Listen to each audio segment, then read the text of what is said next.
Well, Lamar's got to get his gear from somewhere, might as well be us. Somebody say smoke. Time to revisit the most relaxed way to make millions in GTA Online. Man, it looked like nobody there.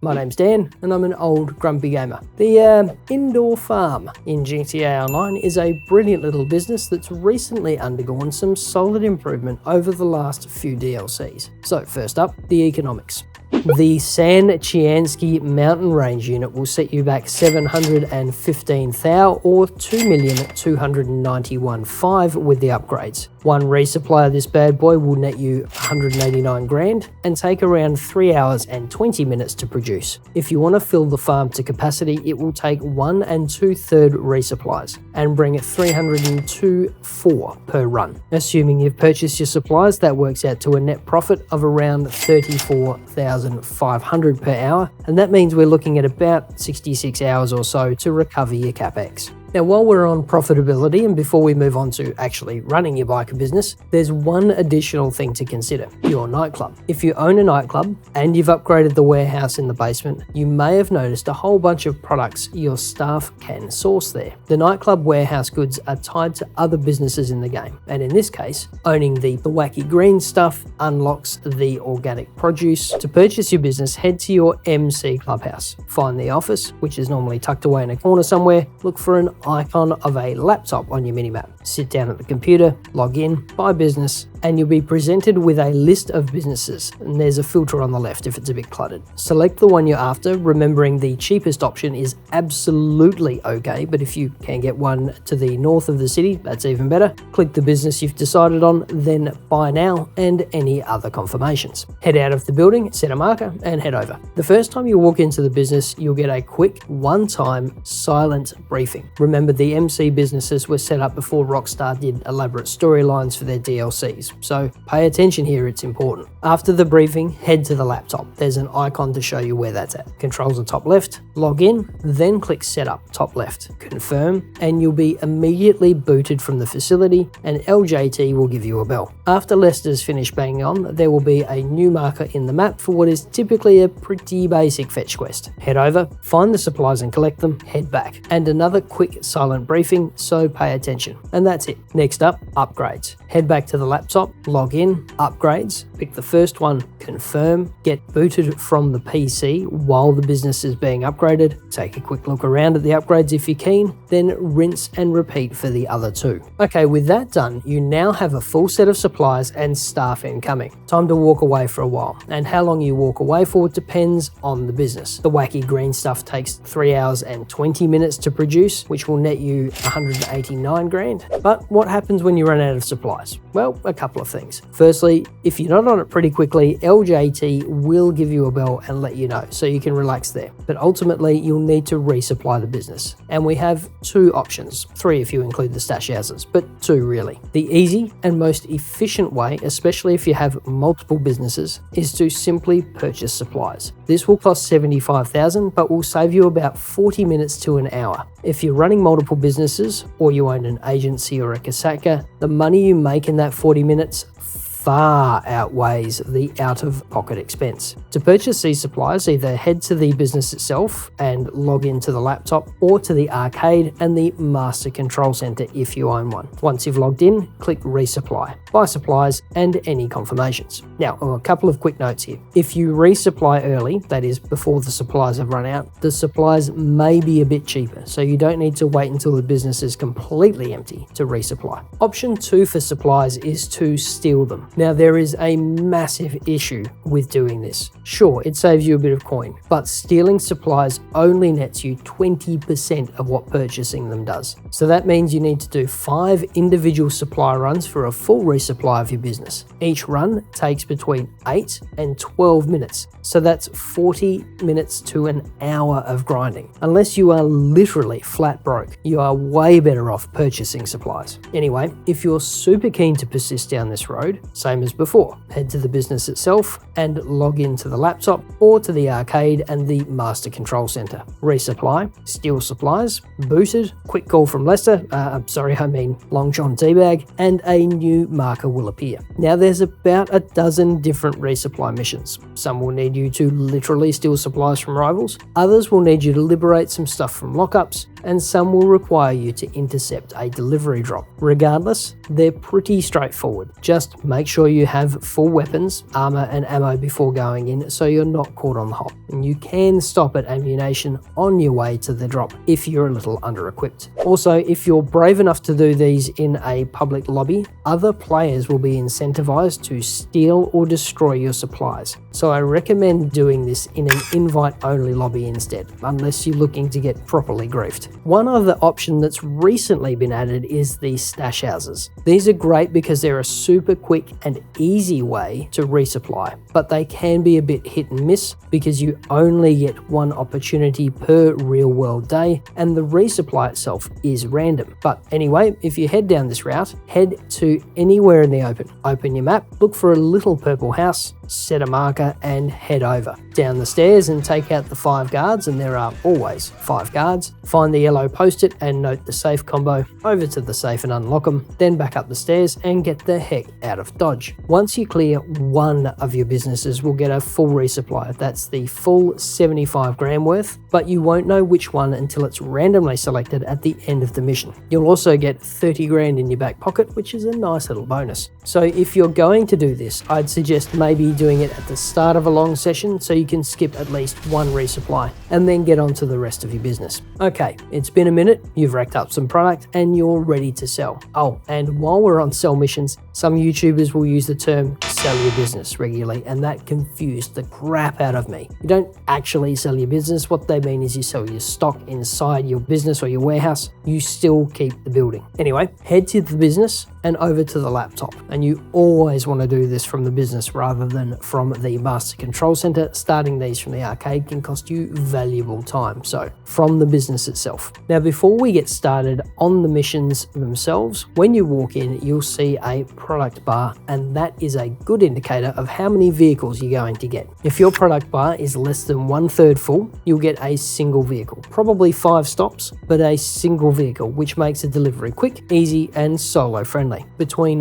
1/3 and 2/3 full means 2 vehicles. Doable solo in an invite-only lobby, but you're going to want a fast way to get back between drop-offs. Either a really quick bike or a helicopter. This one is much easier with a friend. Once you clock over 2/3 full, it becomes a 3-vehicle mission with likely 15 stops. I've done this a couple of times solo, but it's a massive pain in the backside and you may well run out of time before your deliveries are finished. So if you're looking at more than a 2/3 full product bar, you're going to need at least one mate to help you out, 2 if possible. So head back to the business premises and wander over to the PC. Log in and click Sell Stock. You'll then be presented with 2 sell options, a quicker, cheaper mission or a longer mission that will get you a better price, and we always want to go for that higher amount. Click the higher amount, click the confirm button next, and you'll be booted back into the public lobby, and after a moment you'll get another call from LJT. Lester will brief you on one of a half a dozen different sell missions. Simply follow the instructions to drop off the goods, avoiding any griefers, and you're good. Most of the missions are reasonable, but the post-op van is mind-numbingly slow and boring. As soon as that last package is dropped, the money will be deposited in your account and you can continue putting around in free mode. Now, if you're